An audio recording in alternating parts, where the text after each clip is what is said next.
Yeah.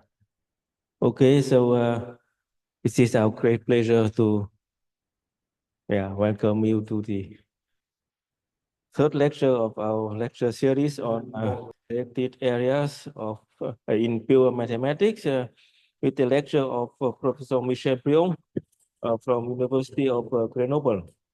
And the title is Around the Inverse Galois Problem. Okay, thank you. So, thank you very much for this invitation. I'm very happy to speak here. If there is any problem with the microphone or whatever, please let me know, because this works. So I will discuss the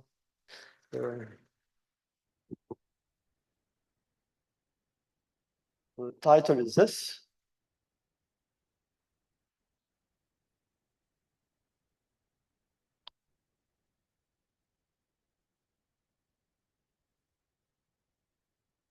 And I understand there has been a very nice preparation seminar on this topic.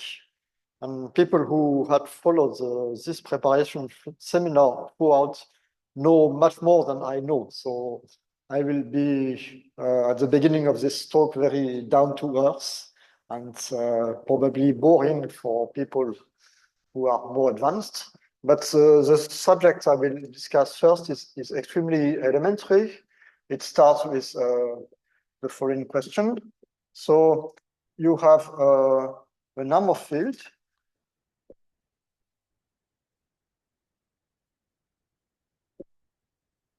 This is a finite extension of the field of rationals.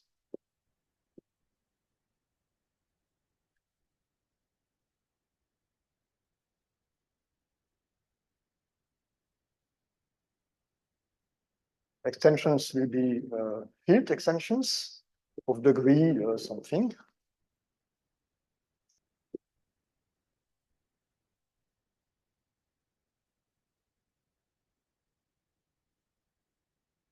And then by Galois theory that I will recall, you associate to this field a finite group, which is, I will denote by G. This is just the automorphism group of this field, which is just a set of maps from the field to itself, which are bijective and additive.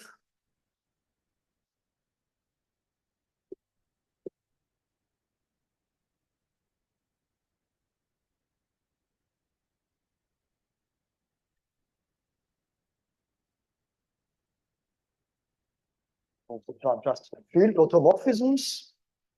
And the first observation, which is extremely classical, is that this is a finite group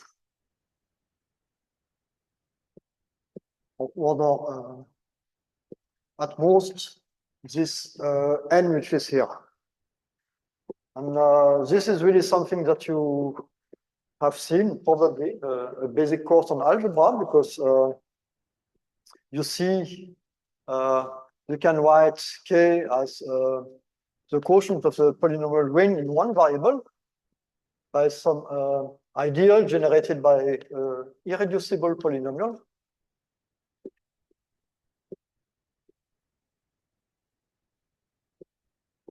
This is a so-called theorem of the primitive element.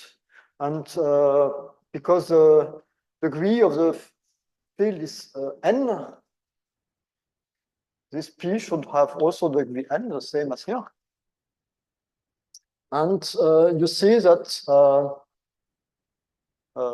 K is just Q of generated by one element T, which is the root of this polynomial. And then every F in G, which is the automorphism group, sends T to a root of T.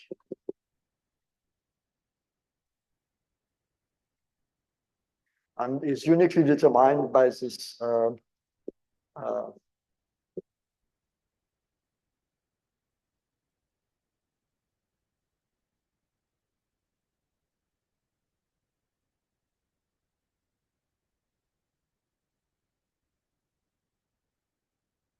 by f of t. And so you see that this group has at most n elements. And actually, that was the original way to think of this group as group of permutations of the roots. That was what people first tried when considering Galois theory. And you also know that the extension K over Q is called Galois if you have equality in this equality. If the order of the group is n.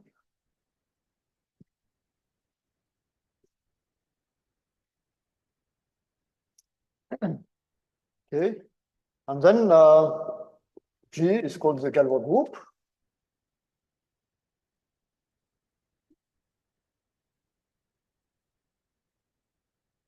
Okay. And now the inverse Galois problem asks which G can you obtain in this way? Okay.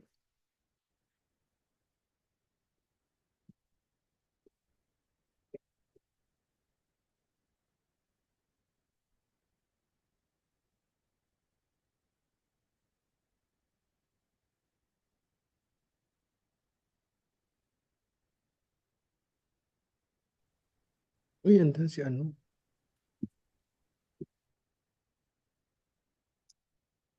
So this G should be finite group, of course.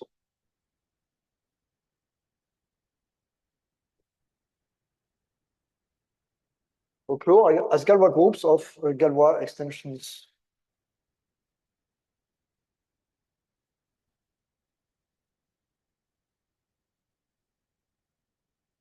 Of group. So that's the statement, and I think in this statement all the words are important, even if they look a bit formal. For example, if you forget Galois here, then the answer is yes, and it's easy.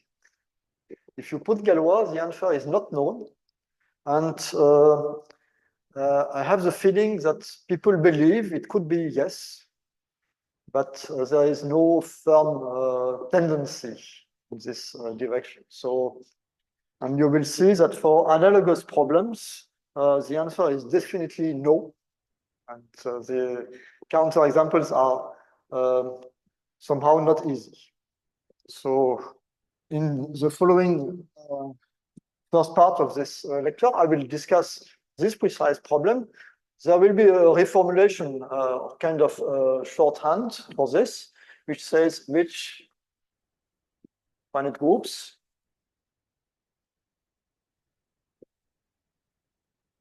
are so-called realizable over Q. So this word is exactly the same as the sentence over there. It's just more convenient to phrase it this way. Now, let me make a sequence of remarks to explain the first steps in this problem. The first one is Again, very easy. Every quotient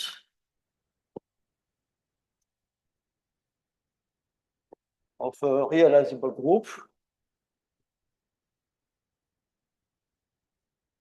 is realizable.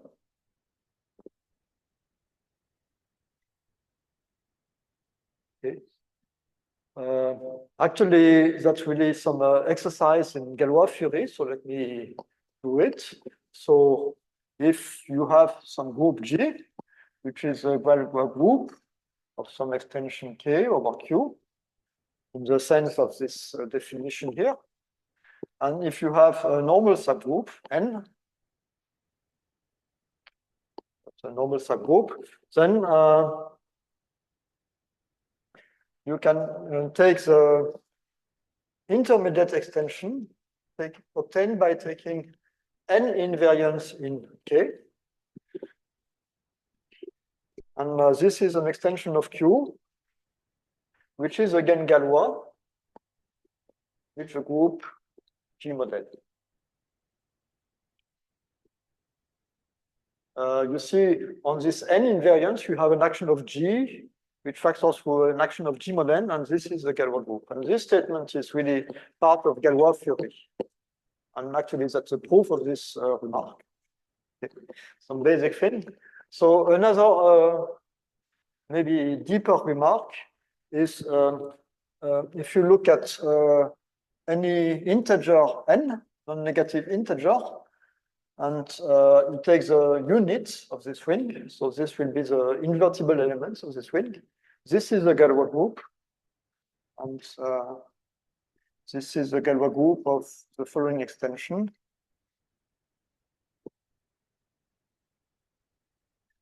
You add nth roots of unity.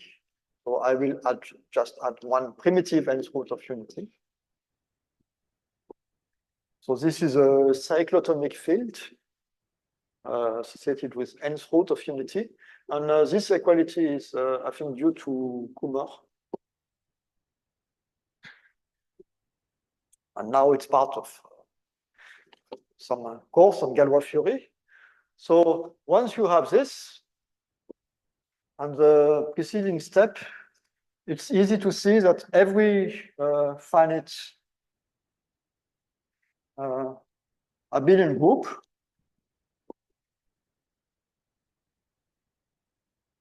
is realizable.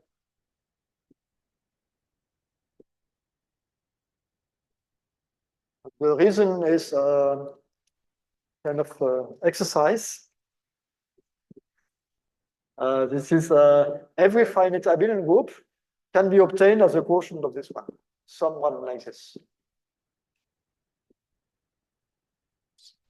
Maybe G.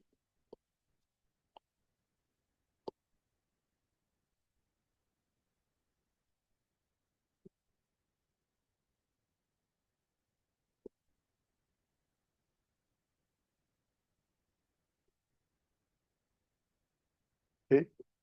So this is really some exercise because you know how this decomposes according to the prime factorization of n, and you have enough room to squeeze any product of cyclic groups. Okay, so you get this kind of nice statement, which is due to some German mathematician called Fischer at the end of the 19th century. Now there is a much deeper theorem, which is due to Shafarevich.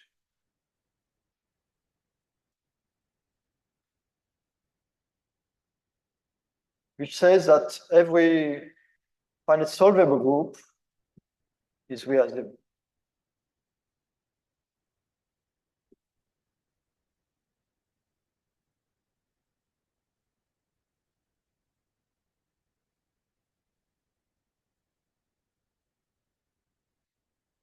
And this is really some deep theorem, which is not easy at all. And the original proof of Shafarevich is spread over maybe 3 papers. And, there is a account of it in the book by Neukirch and 2 others on the cohomology of number fields.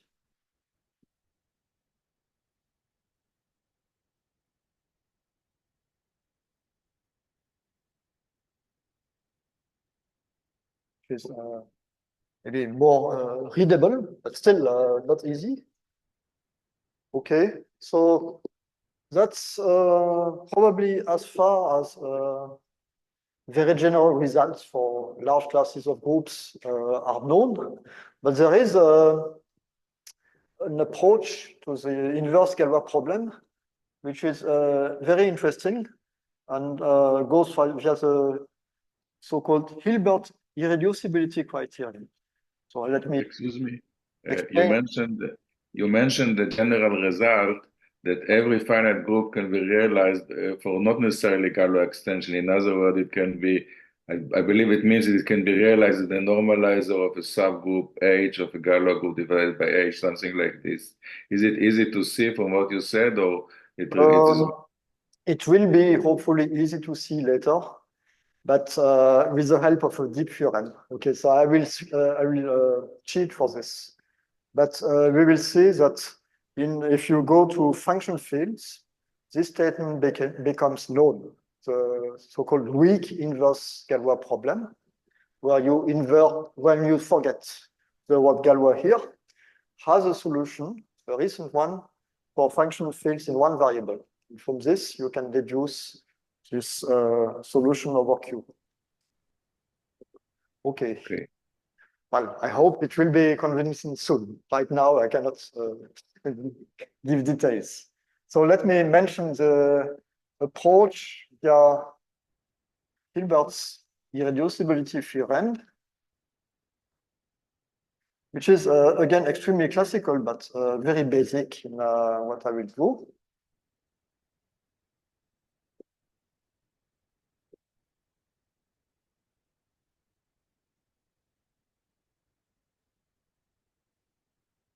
By the way, it seems that Hilbert was the first to get deeply involved in this inverse Galois problem and to obtain the first important results. And what he proved is the following. So if G is realizable over a larger field than Q of t, this is the field of rational functions in one variable, then it is realizable over Q.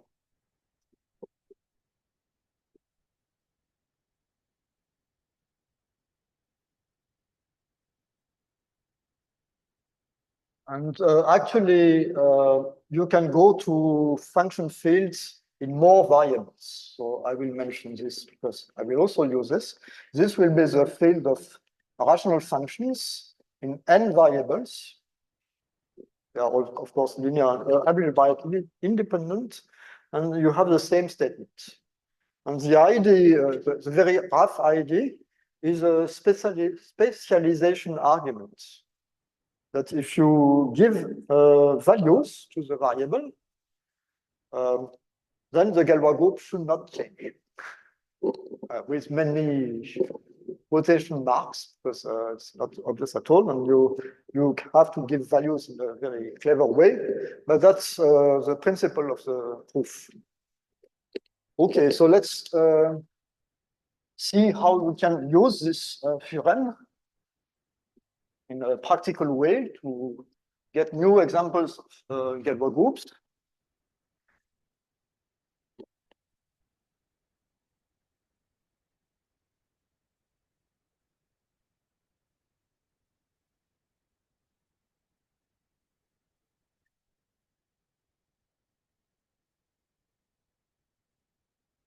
Example. So let's take G to be the symmetric group, Sn.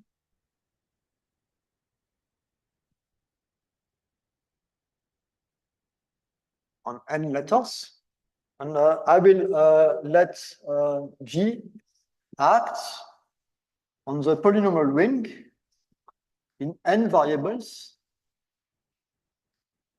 So this is, again, a polynomial ring in these variables by just permuting the variables.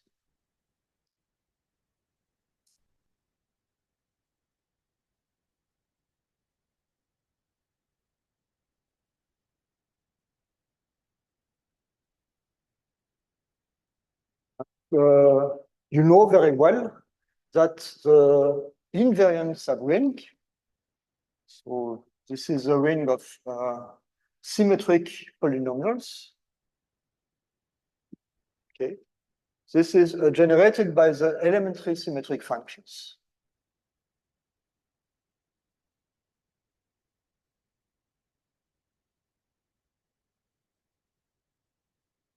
E index, I don't know, K, G, I, X1, Xn. This is the sum.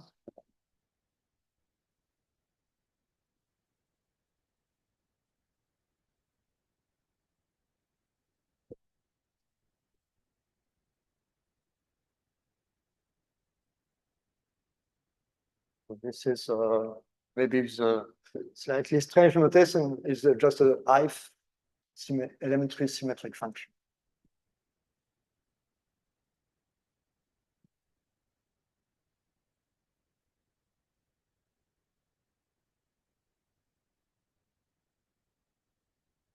Okay, so you get this equality of rings. If you go to the fraction fields of both sides, you get quality of this.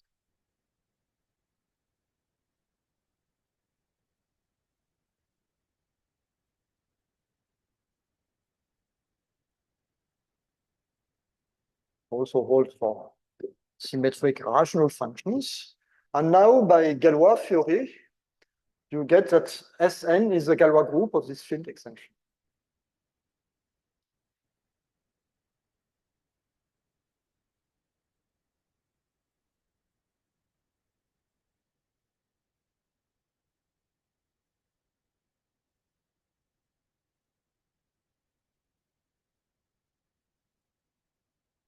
This is another basic result of Galois theory. If you have a field, finite group of automorphisms, and its subfield of invariance, then you get a Galois extension with a group you find.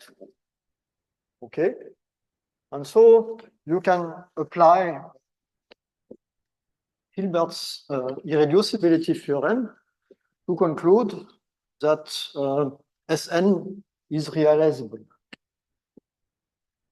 Well, of course, it's a kind of very heavy proof, it uses advanced tools, but it tells you that Sn is a Galois group of the general equation, which is something one feels, but one sees why it works. So this is a simple example because you have this explicit description of invariance, and it's clear that these functions are algebraically independent, so there is no problem. But if you want to try some other example, then you quickly land to problems. So let me try the next example, which is the alternating group.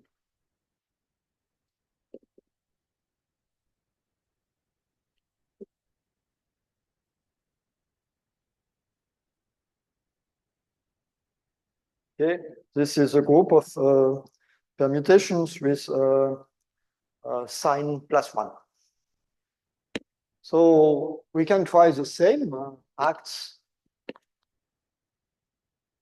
on this polynomial ring as above, just by permutation. And then the invariant ring is also known and not too hard to get from this one.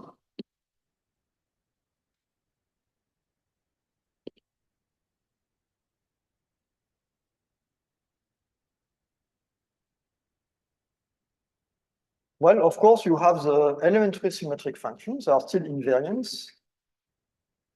And in addition, you get a new one, which is a discriminant.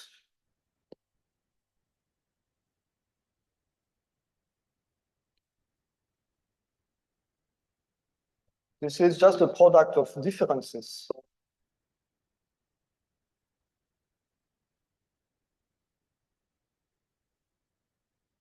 Okay, so you see, this one is anti-invariant. It's sent by a permutation to the sign of the permutation times itself. And so for the alternating group is really invariant.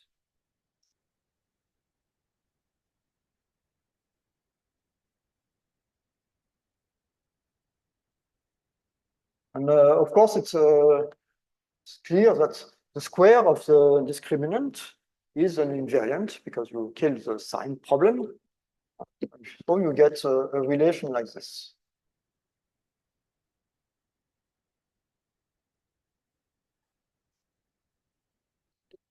And as above, you get that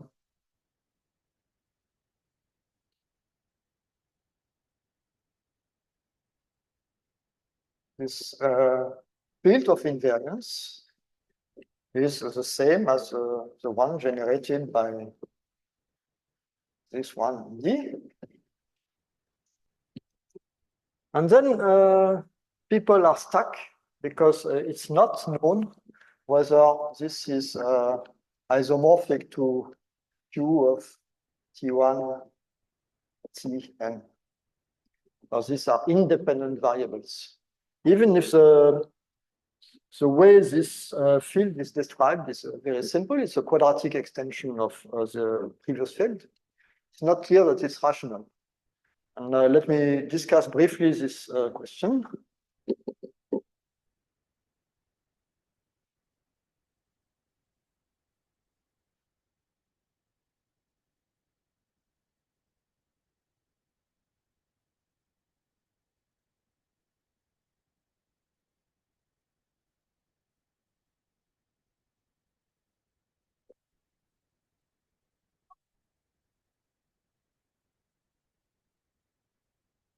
So again, this is open, and the answer, the known answer that I'm aware of are the following. The answer is yes and easy if n is smaller than 4, which are the easy symmetric groups because they are solvable, so you can do some kind of dévissage or whatever. This is again yes, and a theorem of a person called Maeda.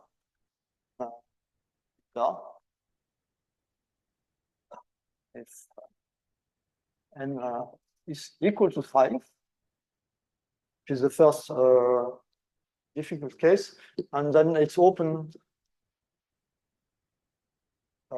if n is bigger than 6. Okay, so that's just a simple instance of this inverse Galois problem. When things begin, okay, so rather easily, but at some point they are really difficult and have been difficult for a long time. But still, it's known that AN is a Galois group, is realizable, but not exactly by this trick.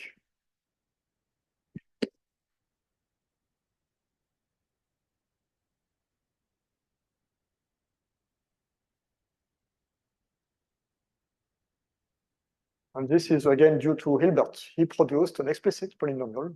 Okay, it's not easy at all, but still. Okay, so you see in this inverse Galois problem, there is maybe some set of general approaches, but each of them runs into difficulties, and at some point one has the impression that some new ID should be input to get new advances. But there are analogs of this problem over other fields and the rationals, and these ones have been more successful in recent years somehow. So let me discuss the analogous problem over function fields.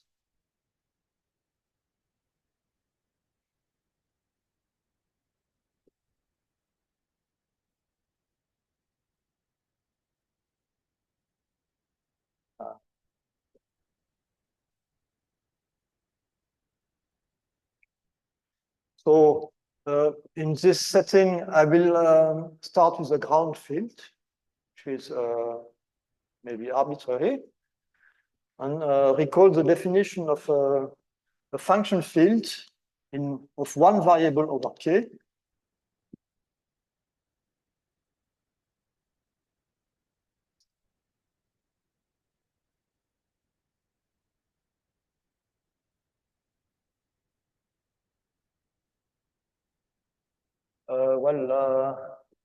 This will be a bit technical because the field is arbitrary. So this is finite separable extension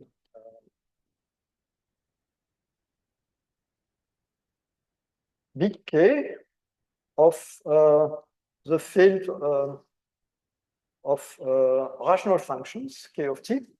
This is, again, same as before, field of rational functions with an additional condition that K is algebraically closed in K, in big K.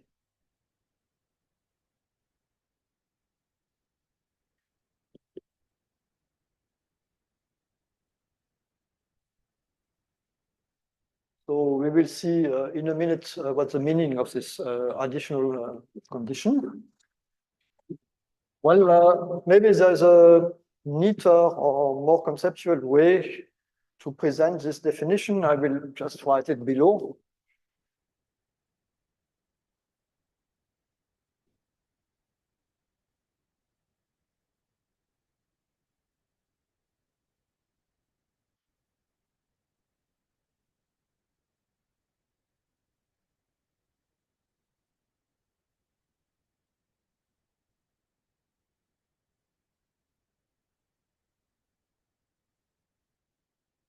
Maybe here. K over K is finitely generated.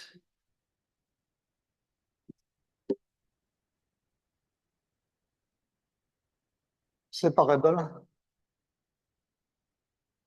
in the sense of field extensions and of degree of transcendence degree 1.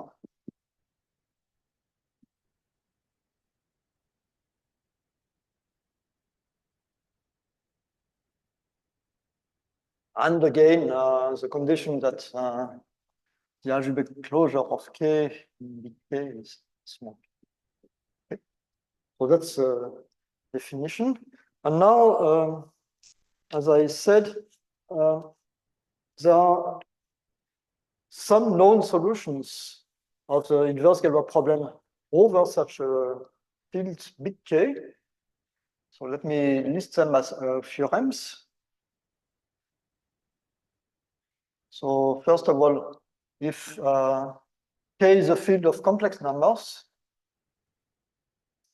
then every finite group is realizable over this such a field K.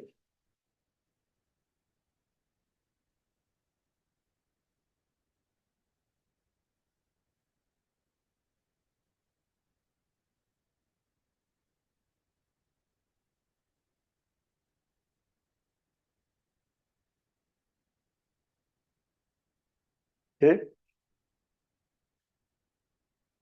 And this is due to, I think the name is Leo Greenberg, around this year.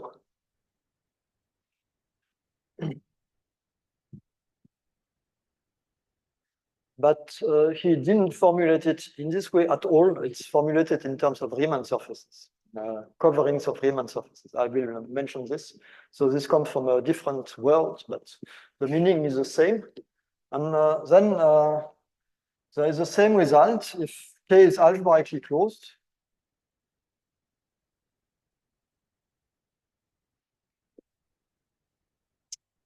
And I think this is due to Madan and Rosen around this year. Maybe I'll check my notes because I keep forgetting these things.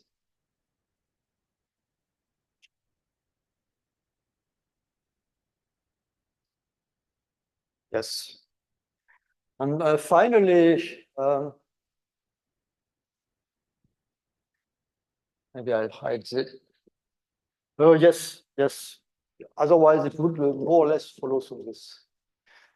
This is really, as you said, also true in positive characteristics and very algebraic. This one is completely transcendental, and this one is algebraic. And the next one is also algebraic. We said for arbitrary k,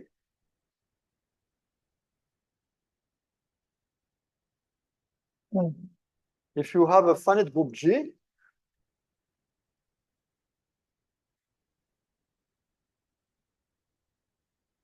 then there exists, let me state it in a specific way, a finite separable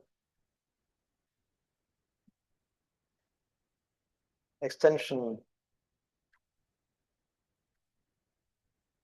L over K, such that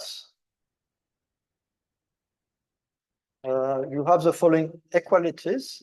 G is a group of small k automorphism group L, and it's also the group of big k automorphisms of L. Okay, so here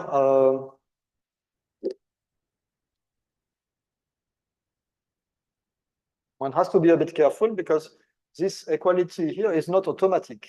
There's no reason that these groups should be equal, but it's part of the statement. And it tells you G is almost a Galois group, except that here the extension might not be Galois. That's also something one has to be careful about. So this result is due to a person called Daniel Bragg last year. It's an archive paper, which is very clever and very interesting. So I was really amazed when I saw this paper. And he says that he solves the weak Galois problem in this sense. Because if you take, maybe I'll write it over there.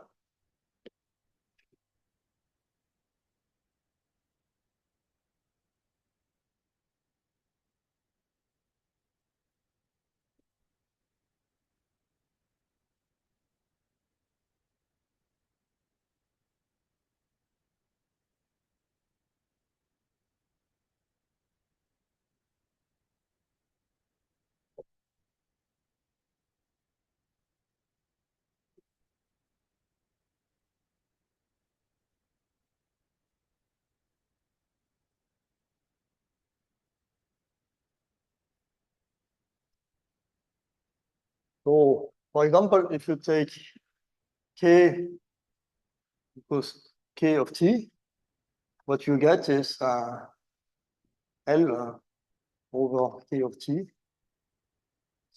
well, q of t.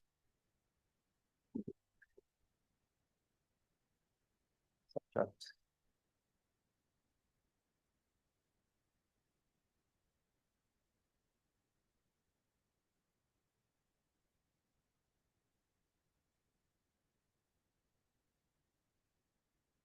Okay, so that's the first application of this result. And you see, if you use a version of Hilbert's irreducibility theorem, you'll find a number field with automorphism group G. This number field is maybe not Galois. So that's indeed a solution of the weak inverse Galois problem. So this has some interpretation in terms of geometry of curves, which is, of course, another classical topic, which I will sketch now.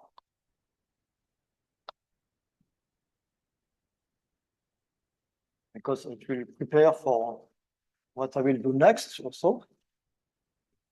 So you know, or you should know that there is a correspondence between function fields of one variable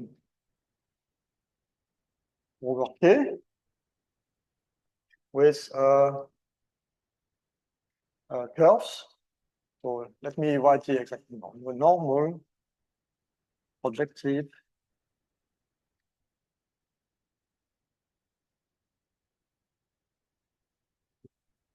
curve, so okay, which takes a curve to its field of rational functions.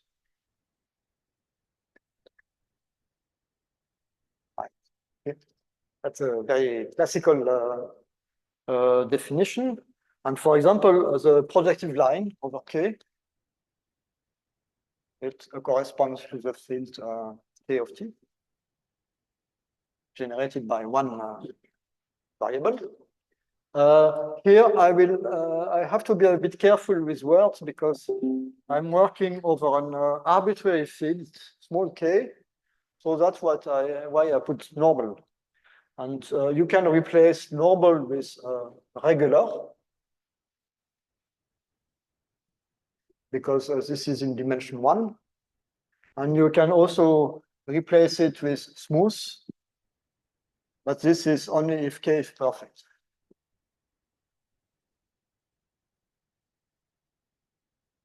This is a standard setting for curves. Okay, so if you're not too familiar with imperfect fields, you can live with smooth projective curve.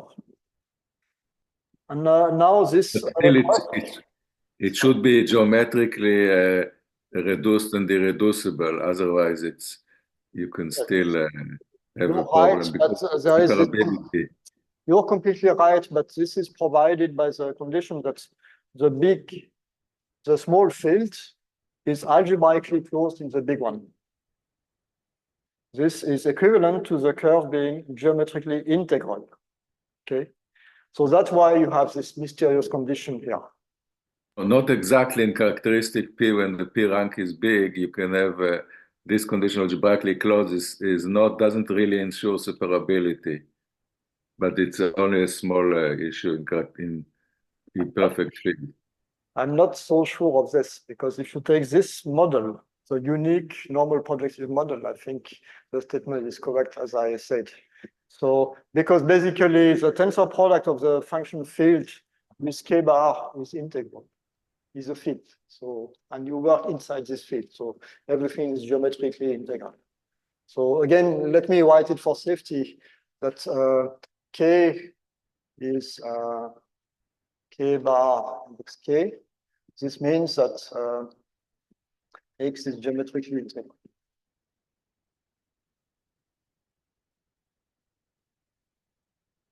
And if there are still objections, we can discuss them during the break because it's kind of technical point. Okay. So now this correspondence preserves automorphisms, part of the statement. And so what you get is the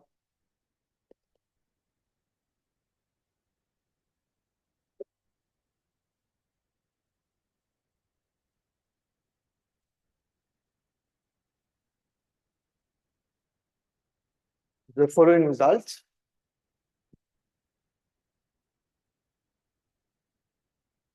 For every finite group,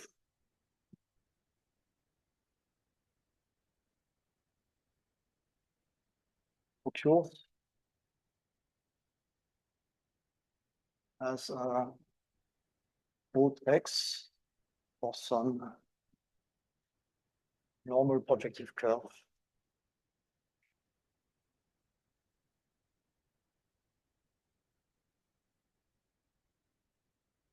X. Okay. And that's really what Bragg does in this paper. He formulates it in terms of function fields at the very end because that's corollary. That's his approach, and previous approaches are based on that. Okay, so actually this is not such an intuitive statement if you are familiar with automorphism groups of curves, because you have the impression that if you have a curve of genus G, then by Hurwitz's theorem in characteristic 0, the order of the automorphism group is at most 84 times G minus 1. So you have the impression that there are some restrictions to the automorphism group, and you cannot get everything if even if the genus is big, but still there is room for this kind of statement. And that's also what Greenberg proved in the setting of Riemann surfaces. Actually, and as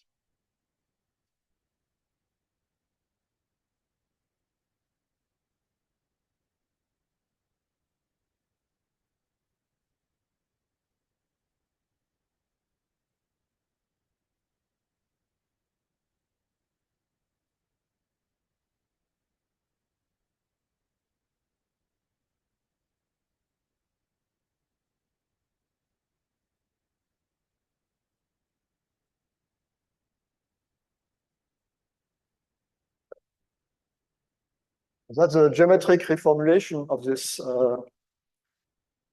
statement here, that you have relative automorphisms.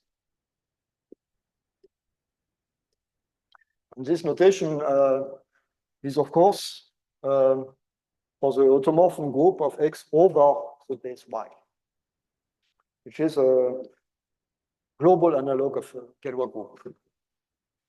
Okay, so that's what I will say on the original version of the inverse Galois problem. And now I will move to some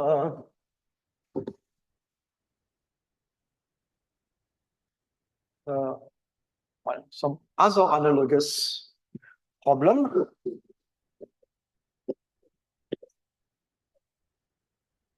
Yes, sure.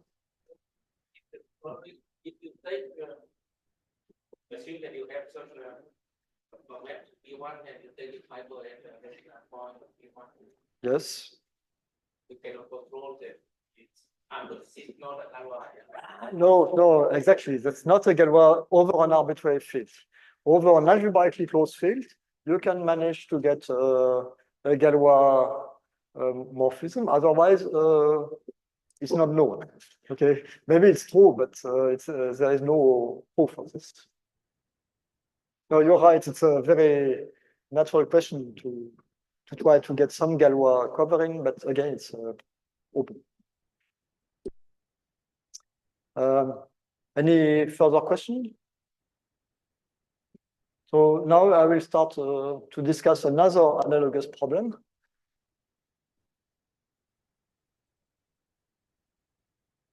This time for symmetry groups, for automorphism groups.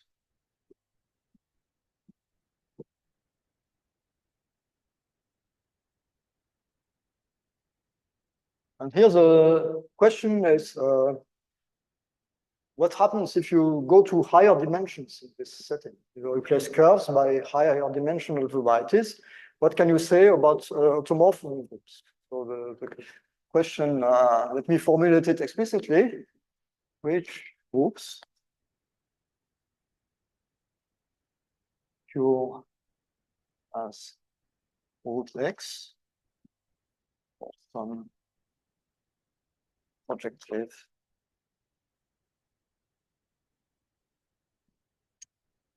maybe a scheme at first.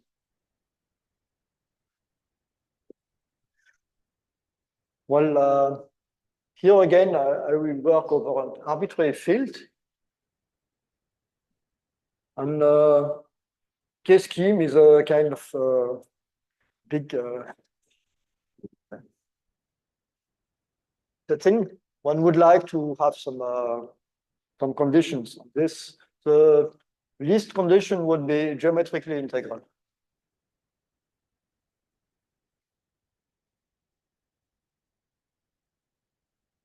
Like we discussed for curves. This would be some natural restriction. then one would like it to be not too singular, but this is not too clear at first. I will discuss this a little bit later. But now the first thing to say is that the answer is not all. So, by contrast with the inverse Galois problem, the answer is generally negative. And the first examples are kind of recent, and they occur for abelian varieties. So let A be an abelian variety.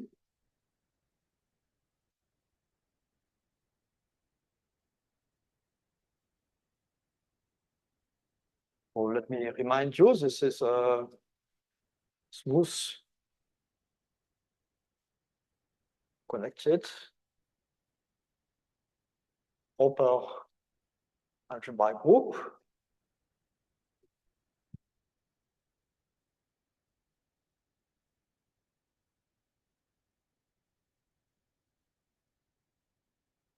And then there is a recent result which says A is root x as above, if and only if some restrictive condition is the group of automorphisms of A as an algebraic group, so this will be the notation for this group, is finite. Maybe I write with a scheme notation.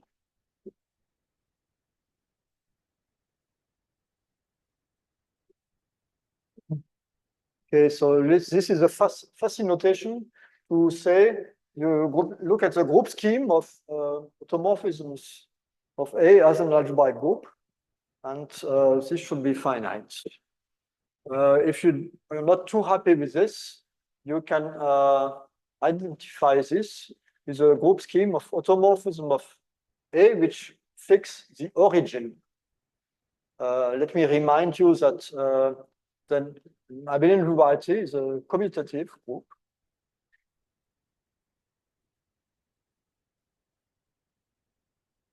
And I will denote the group law with plus, the origin is 0.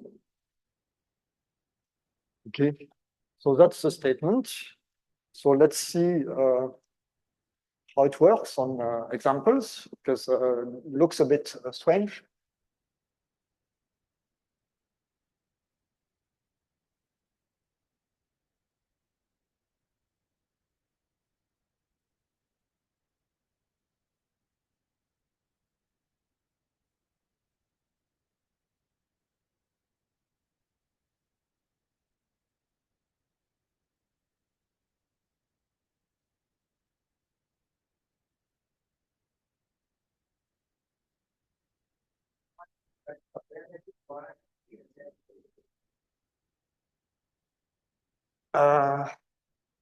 Well, maybe the statement is a bit compact. So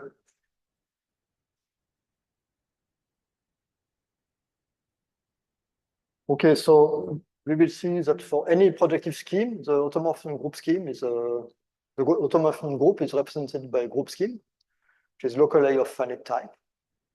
And inside this group scheme, you have a closed subgroup scheme which consists of algebraic group automorphisms. And this is the one which is here. So let me give you some very simple examples, because this is again a bit hard to digest. So the basic example of abelian varieties are elliptic curves. So let's take one.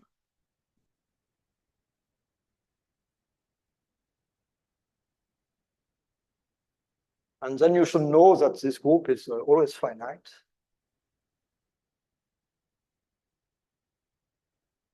Okay.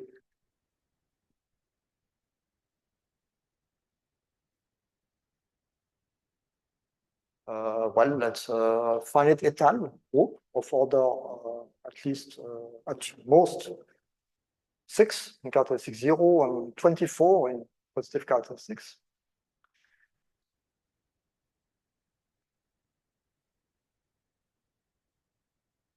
And so if you believe in this theorem, then you should see that this E is the automorphism group of some geometric object. And actually, to prove this is almost as difficult as to prove the general case of the theorem.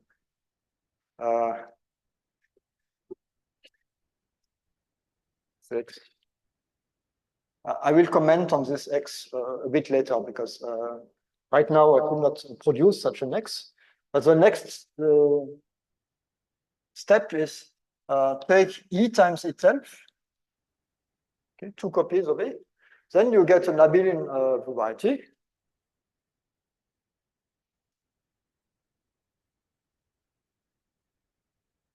And it's automorphism group which fixes the origin. Group automorphism contains, in its k points, it contains the group of 2 by 2 invertible matrices with integer coefficients, because you can act by linear combination.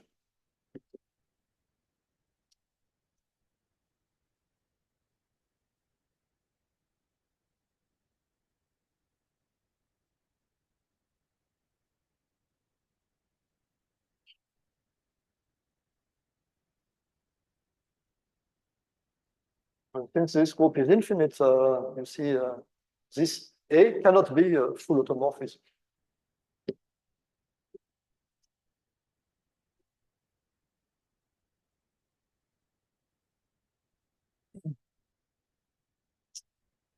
So let me mention, well, the history is a big word of this result.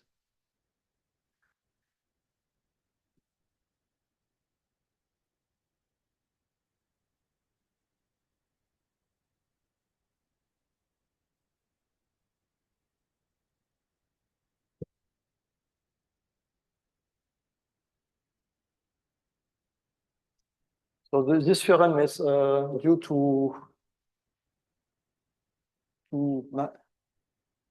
Lombardo and Maffei,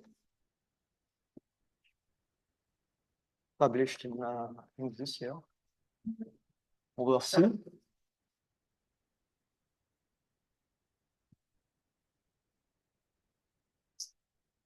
The theorem which is here. And it's a very clever paper again, which is very interesting to read. And over an algebraically closed field,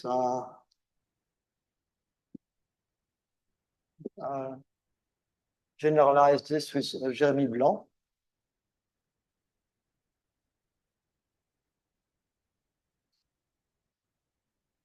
A little bit later, the general case was obtained by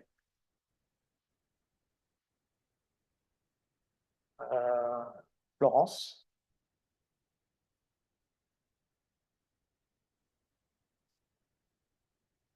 And they use, well, we all use the same kind of construction, but with different tricks. And let me explain these tricks on this example here, because you want some X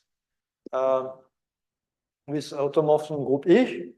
Well, the obvious attempt is to take X equal E, but it doesn't work, because E has an additional automorphism which is -1. So you have to kill it by some construction.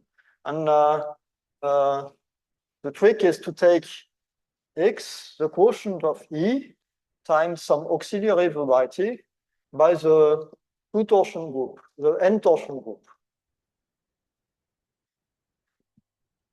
So E of n is a subgroup of n torsion of this elliptic curve for some well-chosen n, and Y is some auxiliary variety.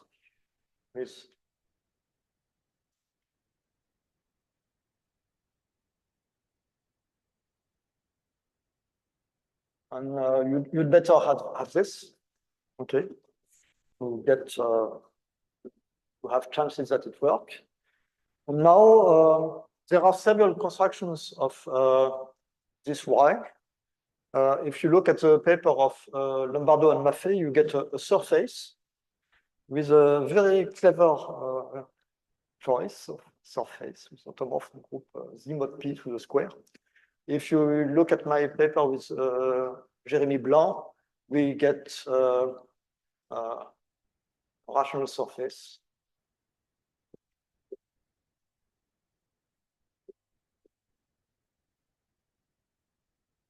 And if we look at the paper of Florence, we get a rational variety of higher dimension. At each stage, we have to cook up some kind of strange objects.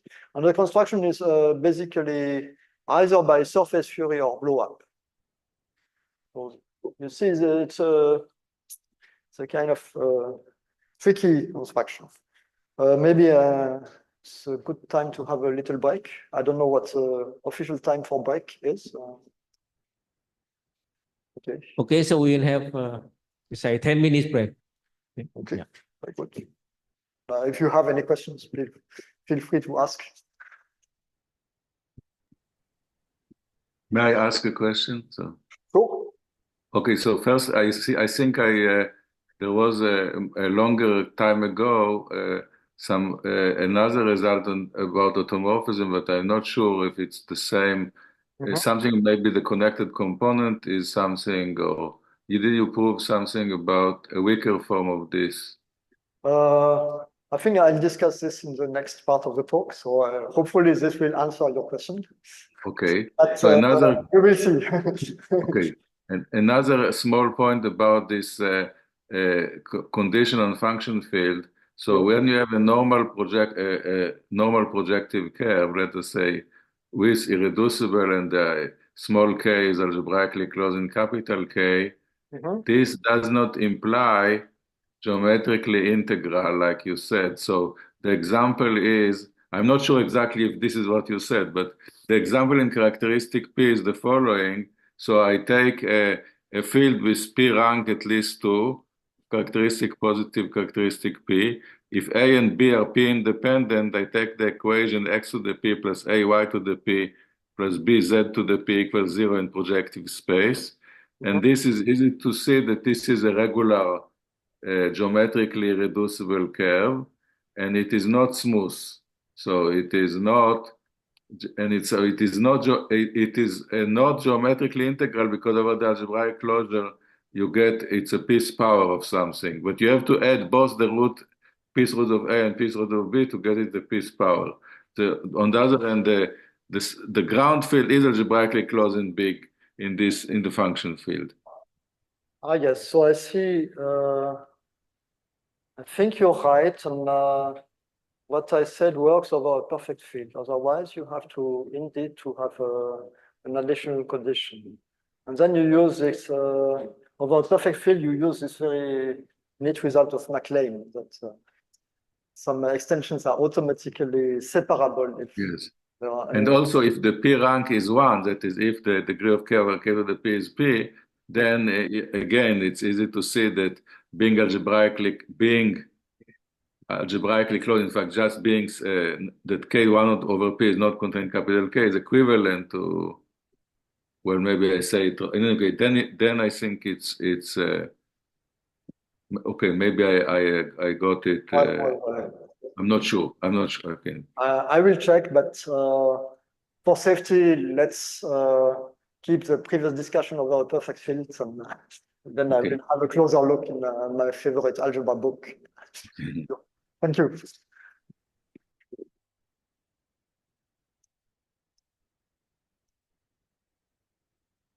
Okay, then we will have 10 minutes break. Yeah, we will resume in 12 minutes.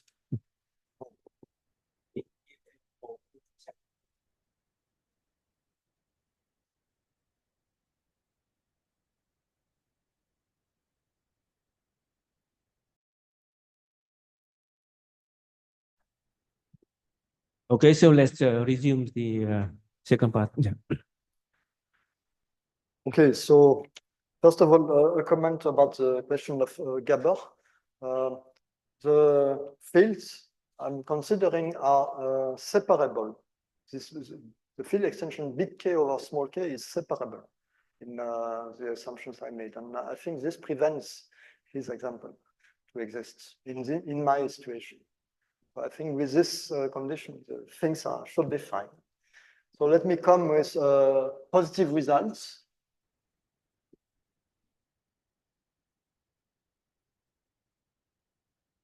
On automorphic groups.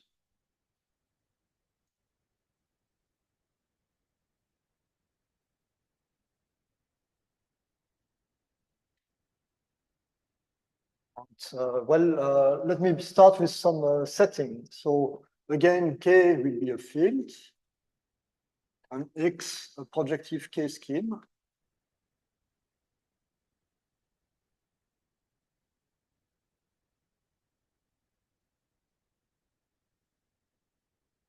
And then you have a automorphism factor.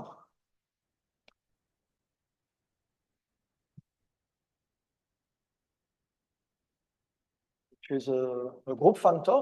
It associates with any scheme S, the automorphism group of X times S over S, the product over spec of K. And it's known that this is represented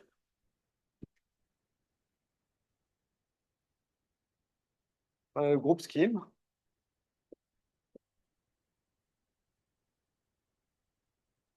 which I will denote by root index X, which is locally of finite type.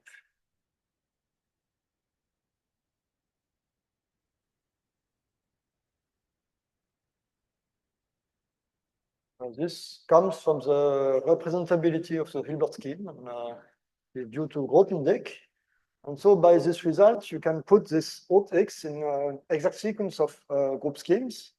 There is a so-called neutral component.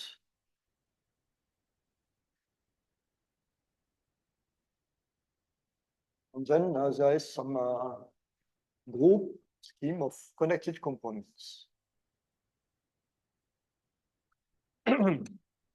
Well, this neutral component is known to be, of course, it's a connected algebraic group.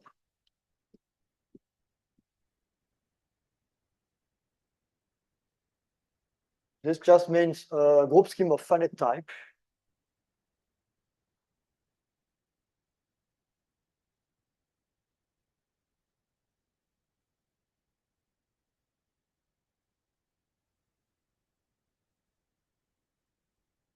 And this part is just étal.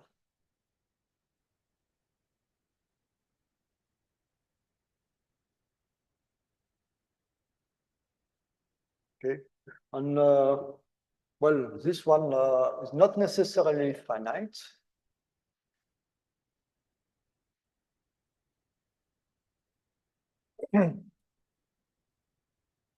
We saw some example in the previous discussion. If you take X to be the product of an elliptic curve by itself, what you get is here it's just E times E, acting by translations. This will be the connected component. Then you will get root X. And then you get in general, well, actually you could put root X 0. It's a split exact sequence. Yes? So example, you have the example out of X, but I mean the scheme contain GN2 or T and say yes. Not acceptable. Yes.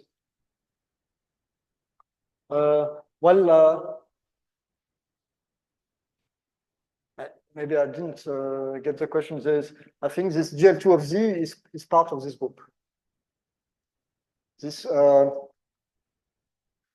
okay, maybe I should be more specific because then the claim is Exactly this example. yes. Then this root X is a semi-direct product of root 0 X with this root x0. There's an abstract formulation, but now this one is just E times E, acting by translation. And this is, in general, GL2 of Z, constant group scheme, if the curve has no complex multiplication.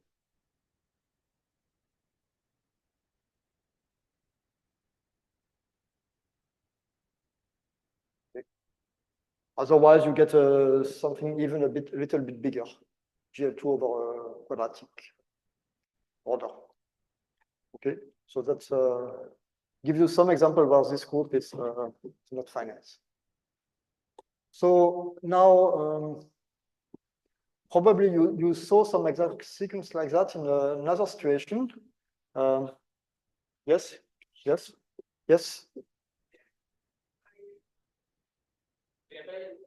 It cannot be the automorphism of X. Question?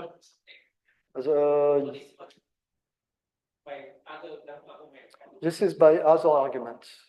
Maybe I'll explain maybe privately because it gets a bit okay. Okay, it's really not a consequence of formal arguments. You have to know a little bit more. But what I mean is probably you have seen some analogous sequence in Picard groups.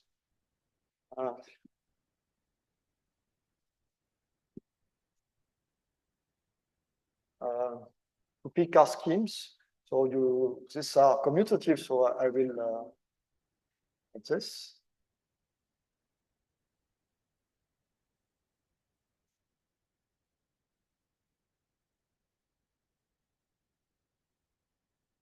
When the Picard scheme exists, for example, if X is projective and say if X has a k rational point, the Picard scheme, Picard functor, naive Picard functor is representable, and this is known to be the Néron-Sévère group.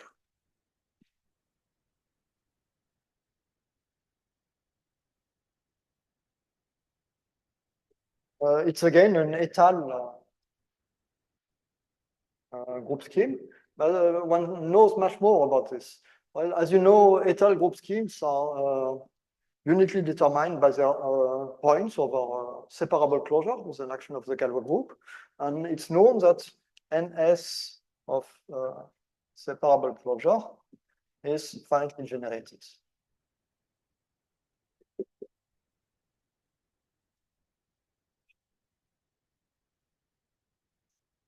Okay.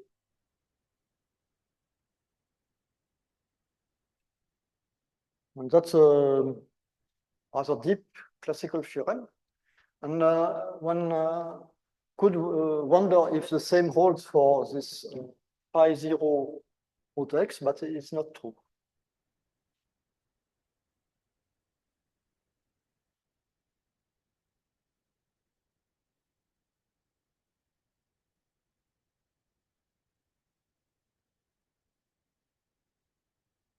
It was a conjecture for a long time, maybe an open question with a hopefully positive answer.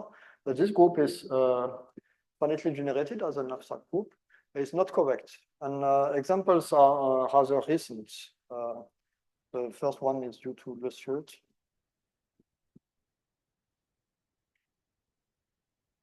And then there are many more with surfaces. Start with some K3 surfaces. This group is countable, discrete, but not finitely generated. Okay, so but about this connected component, one can say some positive things. That's what I will do next. These are two rather recent results on this. Oops.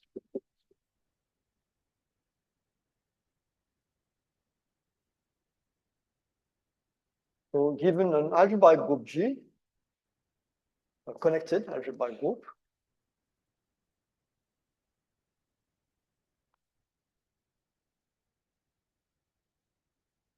then there exists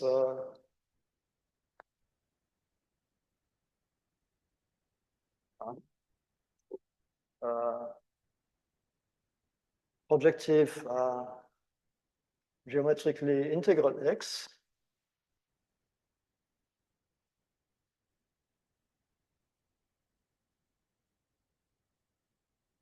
Such that G is connected automorphism.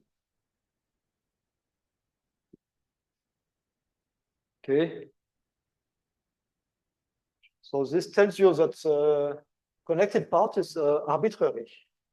And the second thing is if you have a linear algebraic group, a fine group, maybe not connected, then you have a stronger conclusion. There exists a smooth projective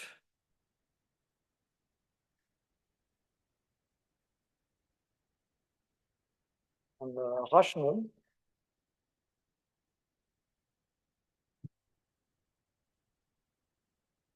x with G equals alt x.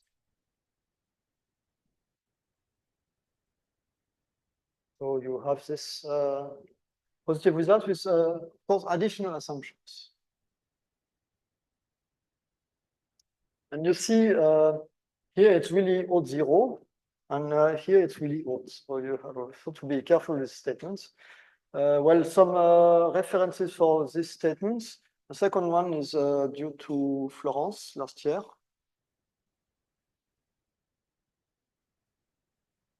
The first one is due to Stefan Schröer and myself.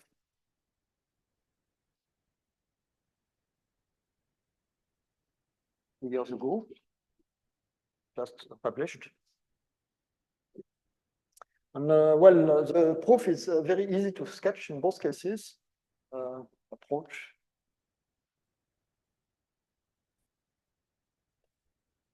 So you realize G inside some alt y,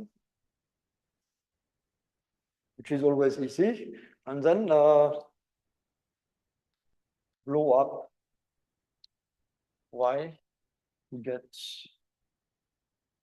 G equals alt, maybe with some 0. Okay, so that's how the proof works. It's not a big invention. And again, everyone can do the first step. You only need some general knowledge of algebraic groups, but then to get the second step, you have really to work. There is no general method to obtain this. So thing is, after blow up, you can force automorphism groups to be smaller.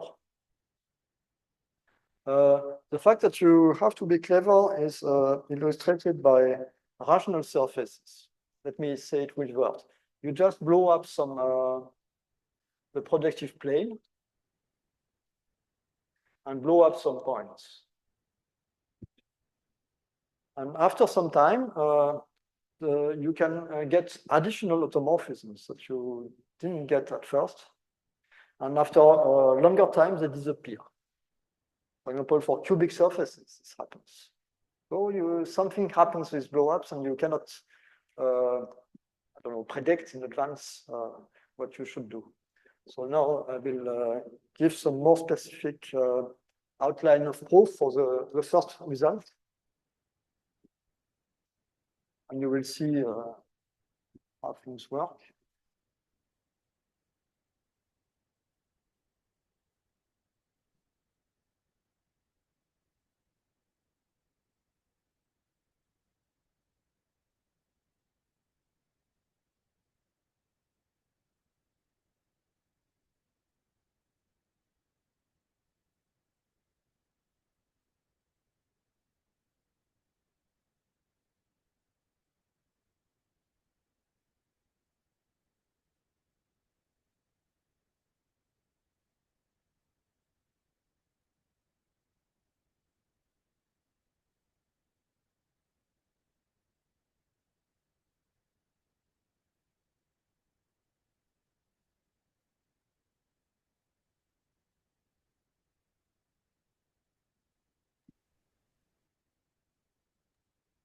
I don't hear anything.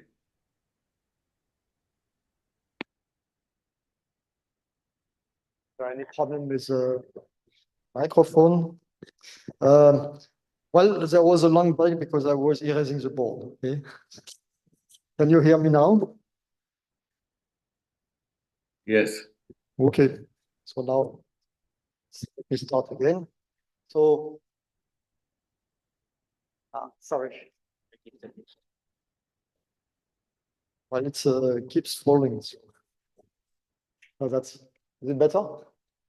Let's try this way. And you tell me if something gets wrong. So now I will sketch a proof of one.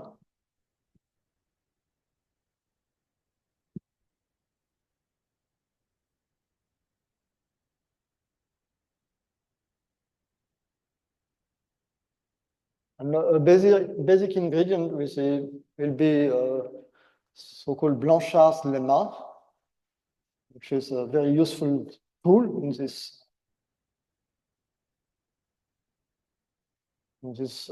theory.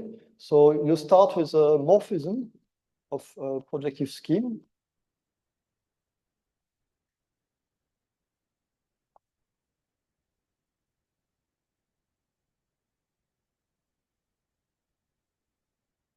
Such that the direct image of the structure sheaf is the structure sheaf.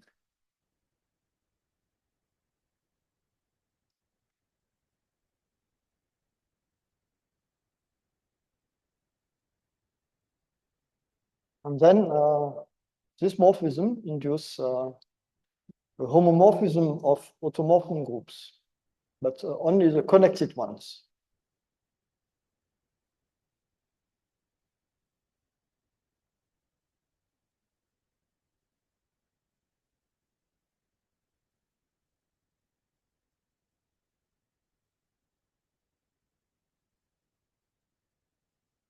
Okay, I write it in a kind of condensed way, but I think you will see what I have in mind. It means that the action of this O0x on X descends uniquely to an action on Y. Okay, and if say X, Y are say normal varieties,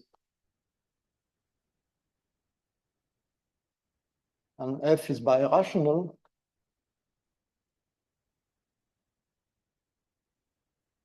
then indeed you have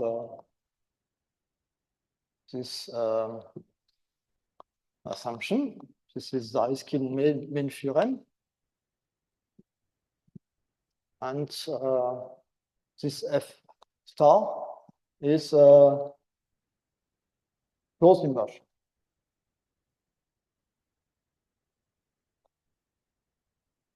So I write this sign in a group scheme theory. This means that a closed inversion.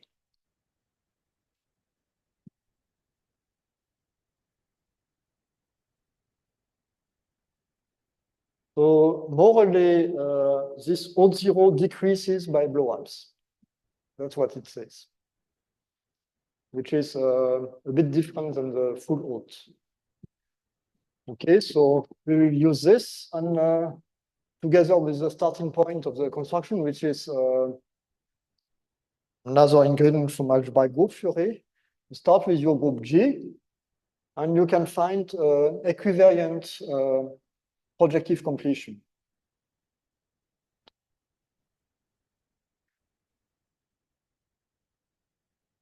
So this will be a projective scheme. This will be an open immersion and schematically dense.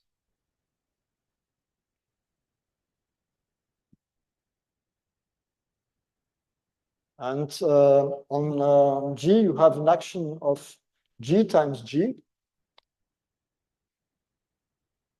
And this action should extend to this closure.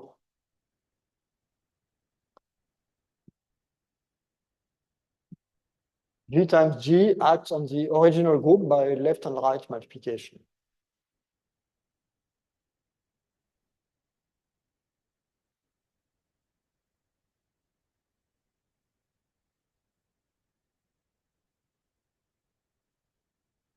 These are the obvious symmetries you have on your group, and they should extend to this G bar. So that's a general fact. And we will use this G bar to as a starting point for our constructions. So the other remark is if you look at out of G bar, which commutes with say left multiplication. So this would be E times G.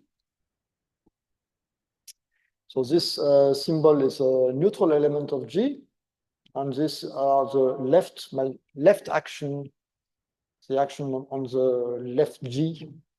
Sorry, right. Okay, right. Sorry. These are the right action of G on G bar, and then this comes exactly from the left multiplication. Okay, and this is really some exercise because it's true on any group without bar. So the automorphism of a group as a set which commute with left multiplication or the right multiplication, right? And this extends to this by a kind of obvious argument. So we realize this G as an automorphism group with additional conditions to commute with some action. And now we have to gradually remove this condition. And from now on, I assume G to be smooth. This is for maybe for simplicity, and maybe K algebraically closed for simplicity.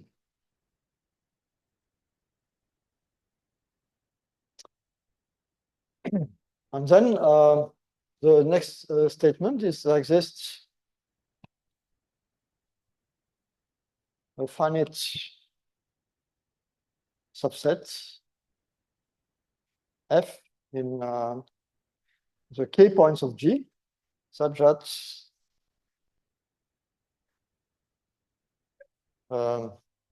these automorphism groups which commute with G are the same as the automorphisms which commute with E times F in an obvious sense. Okay, so that's a kind of claim. Actually, in characteristic 0, this is very easy because the group G is topologically finitely generated. This means every smooth connected algebraic group over algebraically closed field contains a finite subset of K rational points which generates a Zariski dense subgroup. And this is easy to see, and you just take these generators. In positive characteristics, what I stated is wrong, because in the additive group in characteristic P, you cannot find any set of topological generators because they are all P torsion. They all generate a finite group, right? So, but this statement is still true by Noetherian induction. That's a kind of basic exercise on Noetherian induction.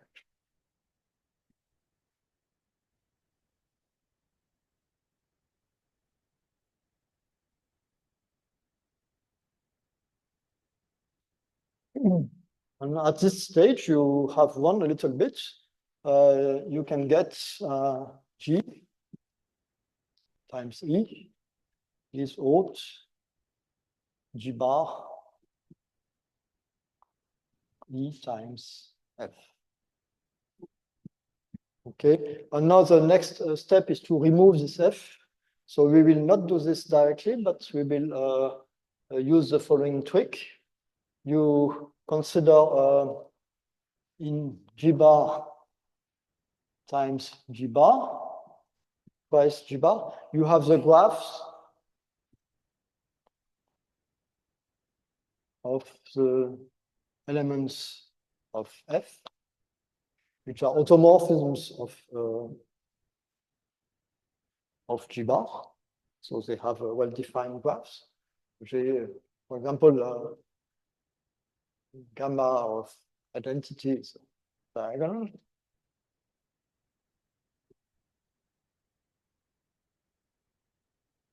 And then the next claim is this haute G bar E times F is the same as the automorph. And then I take the neutral component, and this will be root 0 of G bar and the union of these graphs.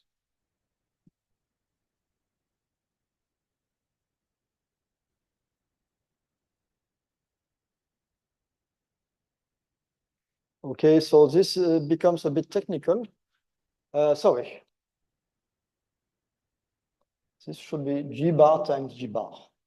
So here you take two copies of G bar. Inside you have the union of graphs, which is some kind of complicated reducible subscheme, and take the automorphism group of the pair. And let me give you basically the idea of this state equality.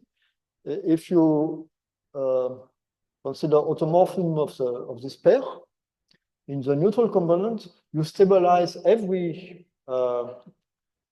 irreducible component of this, which is a graph of G, sorry. And stabilizing the graph of G is the same as commuting with G, if you write this concretely. So that's, again, a set theoretical exercise, which I will skip. So now we have replaced our problem with problem to get rid of this subscheme, because we want odd 0 of something and not of a pair. And finally, we blow up. So blow up, maybe normalized. One blow up of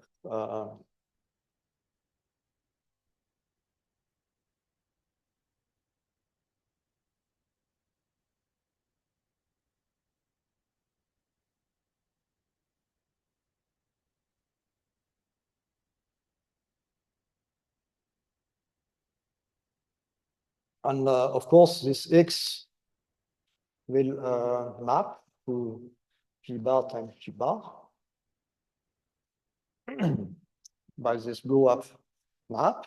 So by Blanchard's lemma, you will see that root 0 of X will be contained in root 0 of G bar times G bar.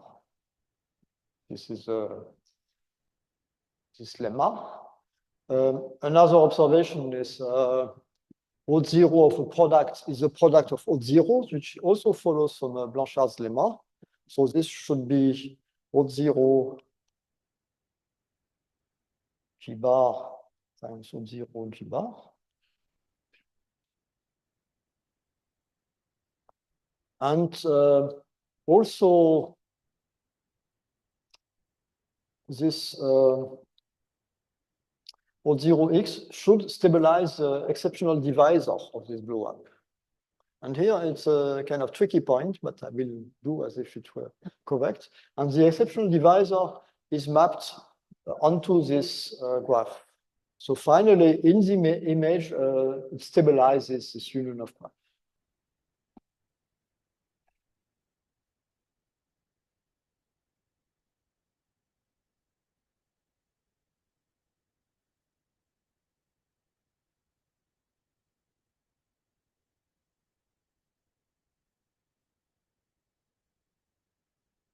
So you see at this stage, I'm slightly cheating because this is a set theoretical argument which I apply to a group scheme. So one has to work more to show that this intuitive statement is indeed true. For this, one uses one uses arguments to the Lie algebra. to conclude. So the end of the proof, even this very special case, is kind of technical. And you see the smoothness assumption was used here to say that some equality of fixed points of a group scheme and fixed points of k rational points. Otherwise, this has no chance to be true. For example, you could take G to be an infinitesimal group, and then there is a unique point.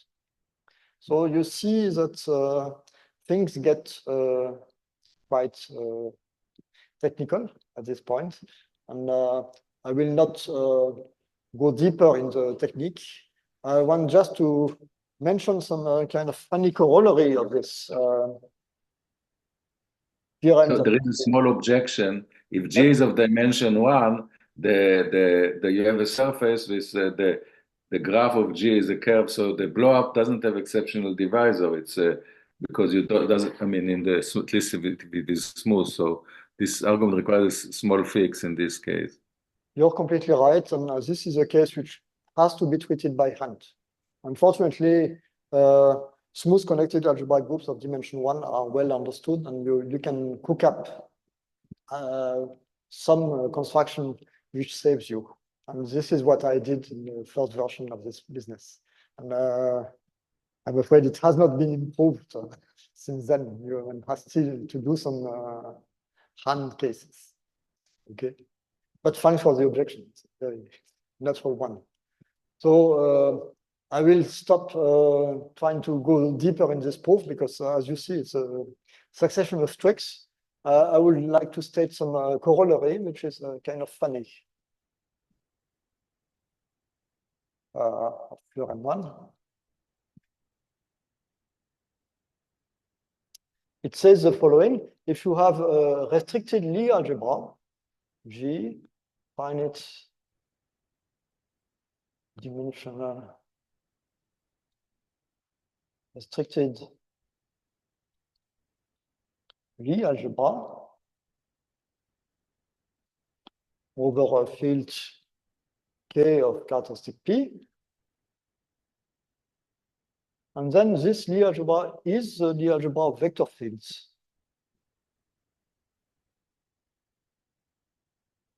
So these are derivations of the structure sheaf for some projective geometrically integral X. Okay.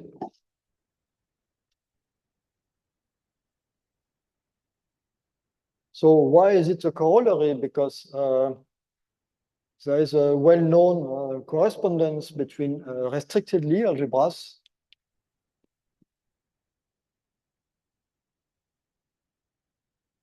and group schemes of height 1.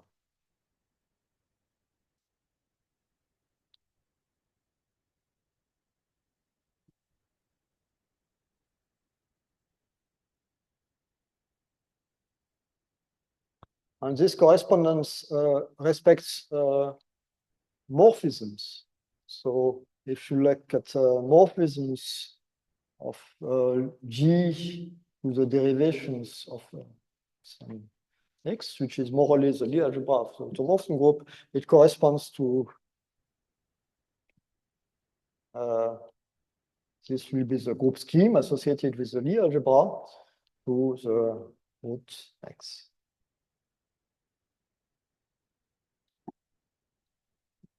And all of this is in classical sources like the book of de Mazur-Gabriel on algebraic groups. Here I could or not write a 0 because this is a so-called infinitesimal group scheme. It has a unique point, so it's automatically connected. Symmetric lands into 1, 0. So you just apply this the theorem to this side of things and you get this. So why is it funny? Because in characteristic 0, the corresponding result is not correct and it's more complicated. So it's a unique example of a statement which is simpler in positive characteristics and characteristic 0. So let me state what happens in car 0 as a conclusion.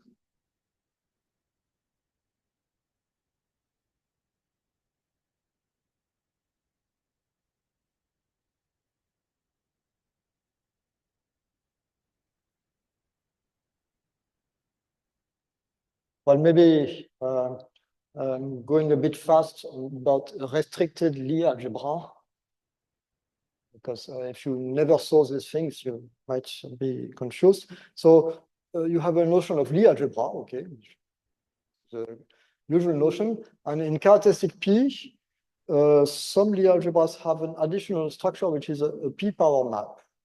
And the origin of this structure is that the P power of a derivation is a derivation. Okay.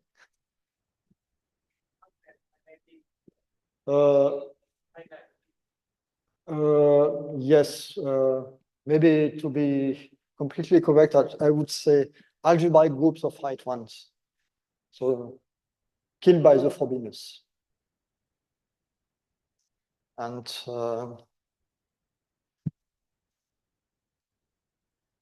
maybe I should at most want to allow the 0 group.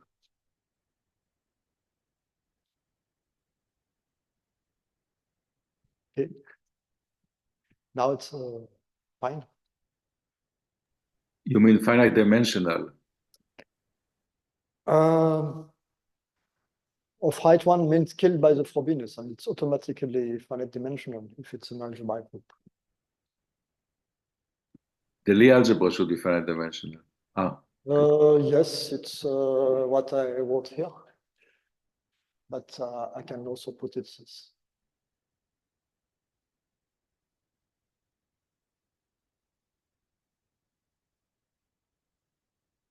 Okay.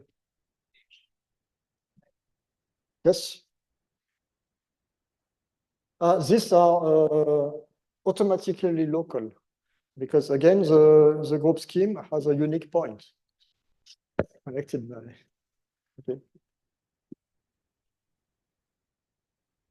Okay, so to finish, let me explain what happens in characteristic 0, which is just a little bit more complicated.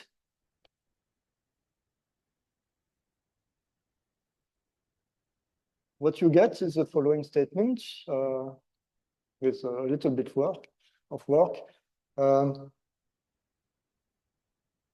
For a finite dimensional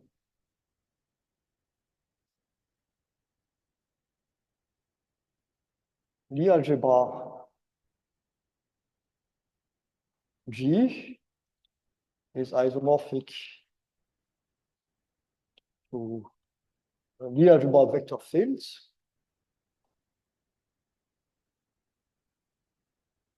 Or some projective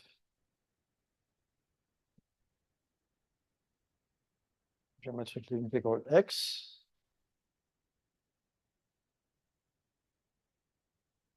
If and only if G is so-called algebraic.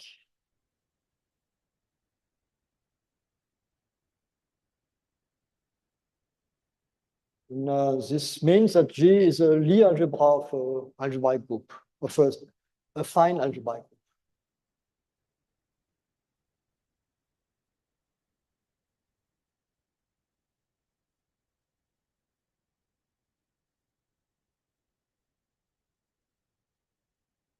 So this is a restrictive condition. There are many finite dimensional Lie algebras which are not algebraic over the Q. And to get a more concrete condition, you can consider the adjoint representation of your Lie algebra, which gives you a faithful representation of G modulo its center.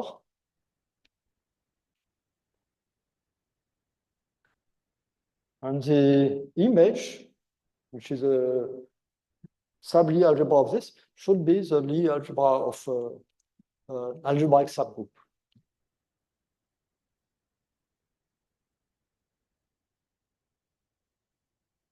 maybe H or some.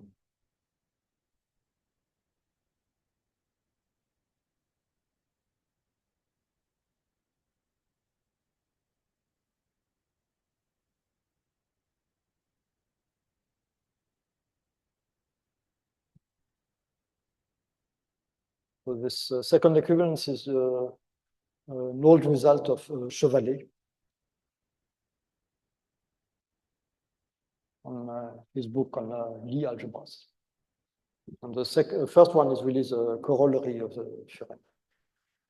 And since we are in characteristic 0, you can replace geometrically integral by smooth.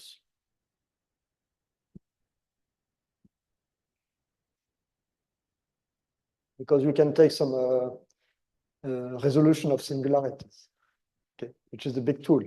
And in positive characteristics, well, one is a bit stuck with these questions, or to treat smoothness questions, because there is no equivariant resolution of singularities in dimension starting with 3. I think for dimension 1, you have a normalization, which is equivariant for action of smooth groups. In dimension 2, you have the singularization by Zariski, which is equivariant. And in higher dimensions, starting with 3, no, nothing like this is known. There are known procedures of resolutions of singularities in dimension 3 and characteristic bigger than 5. But they don't commute with smooth morphisms. So that's one of the many difficulties in positive characteristics. That's a problem. Okay, so I will stop here. Thank you for your attention.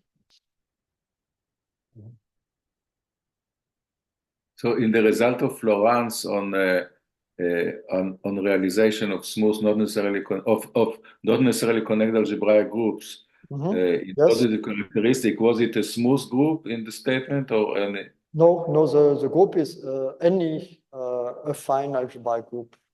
So then you can take it to be the one associated to restricted Lie algebra, and you get, if your decision is correct, you get that any restricted Lie algebra is realized on a smooth projective variety as a.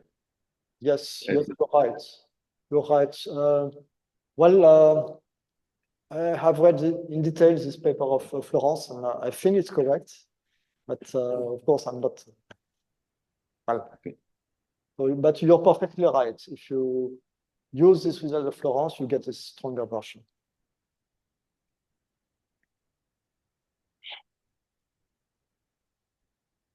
Any further questions or comments?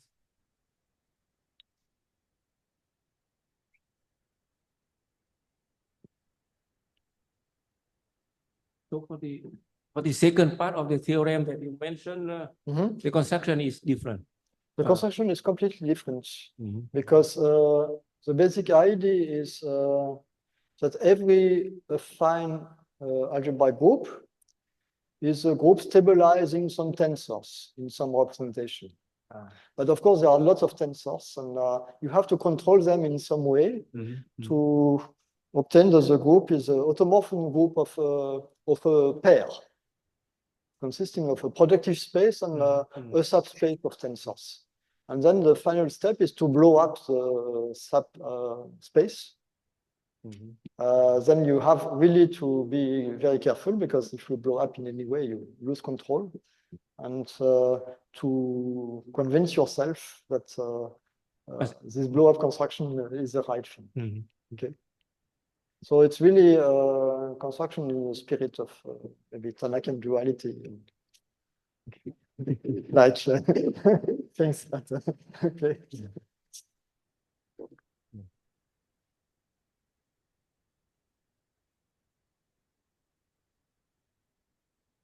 So people online, you have any further questions?